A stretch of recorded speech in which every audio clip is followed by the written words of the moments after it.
নির্বাচন কমিশন যার মানে একটা মধ্যযুগীয় বর্বর আমরা যেই আমরা শাসন ব্যবস্থা দেখতাম, যেখানে রাজা যেভাবে ইচ্ছা সেভাবেই হচ্ছে আইন প্রণয়ন করে, সেভাবে ইচ্ছা হচ্ছে সেটা বাস্তবায়ন করে।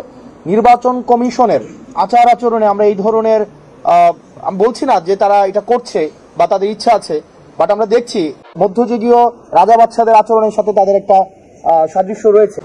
এবং আমরা নির্বাচন কমিশনকে আমরা বারবার কিন্তু বলেছি যে একটা নির্বাচন কমিশন সাংবিধানিক একটা প্রতিষ্ঠান, এই প্রতিষ্ঠান অবশ্যই একটা আইনগত নীতিমালার ভিত্তিতে সেটি চলবে।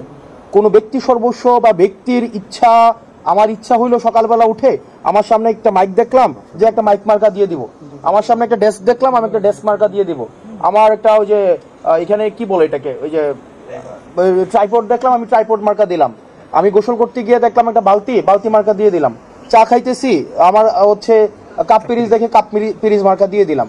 আমাদের হচ্ছে মার্কার ক্ষেত্রে আমাদের